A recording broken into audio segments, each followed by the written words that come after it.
वडाइकै कमिटीका उपसभापति आउने भनेर हिजो यहाँ भेटघाट गरेर सल्लाह भएको आउनु भएन। उहाँको कुर्सी खाली राख्दै गरी उपसभापतिकै अध्यक्षतामा यहाँ उपस्थित भएका हाम्रो अग्रज काङ्ग्रेसका योद्धा केशव थुलुङ राईज्यू, त्यस्तै काङ्ग्रेसका अग्रज नेता थिरबहादुर कार्कीज्यू, त्यस्तै भर्खरै नेपाली कङ्ग्रेसको विशेष महाधिवेशनबाट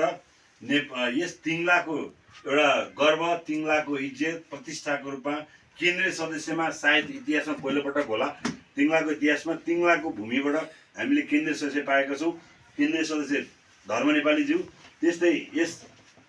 काङ्ग्रेस सङ्गठनभित्रका सम्पूर्ण क्षेत्रीय प्रतिनिधि साथीहरू, त्यस्तै हाम्रो यस वडा नम्बर 11 का नेपाली कङ्ग्रेसका जनप्रतिनिधि टङ्कबहादुर कार्कीज्यू लगायत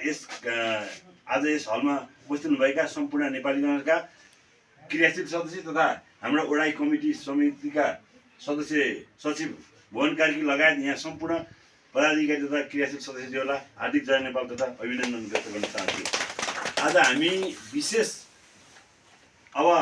विशेष कार्यक्रम अथवा विशेष अभियानको सुरुवातको पूर्व सन्ध्यामा आज हामी भेटघाट गरौँ, छलफल गरौँ। अब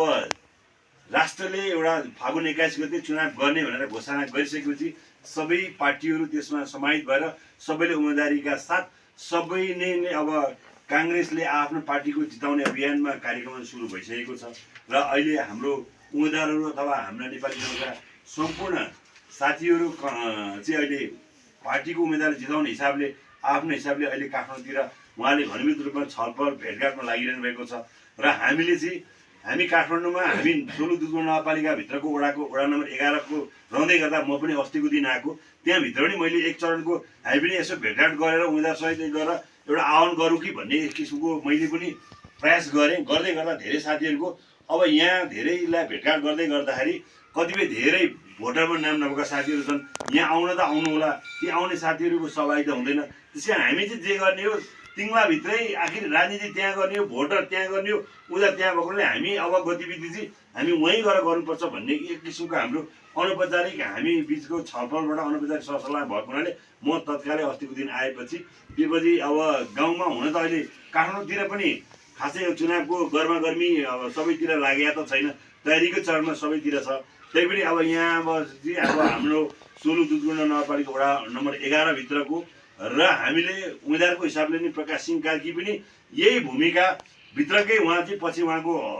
हाम्रै अब हजुरबा चाहिँ माइग्रेट भएर टाढी गएको र त्योभन्दा अगाडि चाहिँ तिङ्लाभित्रकै यही माटोभित्रको भएको हुनाले अब यसको अभियान चाहिँ अरू के कसो गर्नुहुन्छ उहाँहरूको योजना हो। तिङ्लाभित्रको कुराहरू, तिङ्लाभित्र चुनाव लगाउने, तिङ्लाभित्र चुनावको सरगर्मी बढाउने कुराहरू अभियान सुरुवात गर्ने हाम्रो कुरा भएको हुनाले अब हामी सुरु गरौँ भनेर आज चाहिँ हामीले मोटामोटी हिजो हामी यहाँ रमी त्यहाँ भेटघाट भएका साथीहरू बिचमा सल्लाह गरेर आज एक चरणको सबैसँग भेटघाट गरौँ अनि सबैको सल्लाहबाट कसरी अगाडि जाने, हामीले अब यो चुनावको अभियानलाई कसरी जितसम्म पुर्याउने भन्ने हिसाब चाहिँ सुरुवात गरौँ, भेटघाटमा सल्लाह गरौँ भन्ने हिसाबले आज हामी भेटघाट यहाँ हामी उपस्थित भएर भेटघाट र आपसी अन्तर्क्रिया गरेर छलफल गर्नको लागि आज भेटघाट भइरहेका छौँ, उपस्थित भइरहेका छौँ। र सर्वप्रथम म यो आजको विशेष कार्यक्रममा र आज हामीले चुनावको अगाडि पूर्व सन्ध्यामा हामीले नेपाली कङ्ग्रेसको उम्मेदवारलाई जिताउनुभन्दा अगाडि हामीले एउटा अवसर, हामीले एउटा गौरव गर्न लायक आज तिङ्लाले एउटा केन्द्रीय सदस्य पाएको हुनाले सबभन्दा पहिले हाम्रो चाहिँ आदरणीय केन्द्रीय सदस्य धर्म नेपालीलाई चाहिँ यहाँ भएका सम्पूर्णले उपस्थित भएर यहाँ हामीसँग 5 वटा छ, हामीसँग अग्रज कङ्ग्रेस त्यस्तै हाम्रा अग्रज कङ्ग्रेसहरू उहाँहरूले चाहिँ उहाँलाई खादा लगाएर चाहिँ उहाँलाई चाहिँ बधाई तथा शुभकामना व्यक्त गर्न चाहन्छु। बाँकी साथीहरूले चाहिँ हात मिलाएर उहाँलाई बधाई दिनको लागि म हार्दिक अनुरोध गर्छु। त्यसपछि हामी औपचारिक रूपमा चाहिँ हामी कार्यक्रम सुरुवात गरौँ भनेर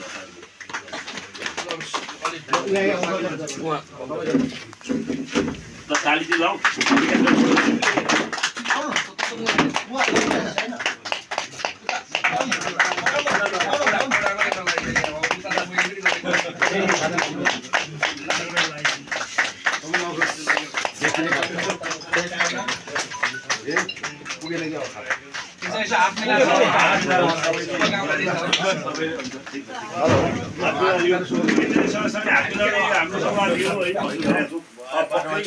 आज उहाँले किन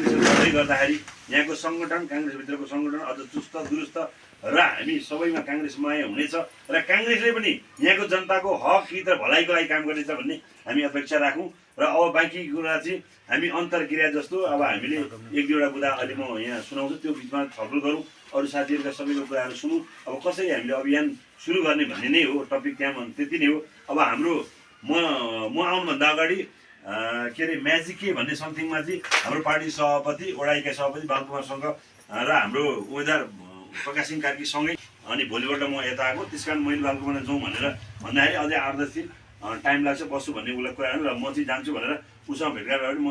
जाँदैछु भनेर सल्लाह गरेर आएको। म अझै लाग्छ टाइम भन्ने कुरा गरेँ। मैले हाम्रो चाहिँ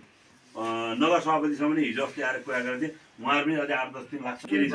भनेर हामी सल्लाह गरौँ भन्न लागेको थिएँ मैले। जिल्ला सभापतिसँग पनि हजुरले ठ्याक्कै भने जिल्ला सभापतिसँग पनि मेरो कुरा भयो र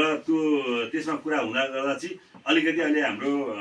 उम्मेदवार नेपाली उम्मेदवार प्रकाश सिंह कार्कीज्यूले टिकट लिइसकेपछि आङ्गले दाइले चाहिँ यसमा चाहिँ एकदम असहमति अथवा उहाँले चाहिँ यसमा चाहिँ सबभन्दा बढी दावेदार उहाँले गर्दै गर्दा पार्टीले उहाँलाई न्याय गरेन, त्यस कारण यसमा चाहिँ अलिकति मेरो असहमति छ भन्ने हिसाबले मन अमिलो गरिसकेको अवस्थामा त्यो परिस्थितिमा चाहिँ उहाँहरू मिलाउने कुरामा र हाम्रो पार्टी सभापतिको सम्बन्ध के रहेछ भनेर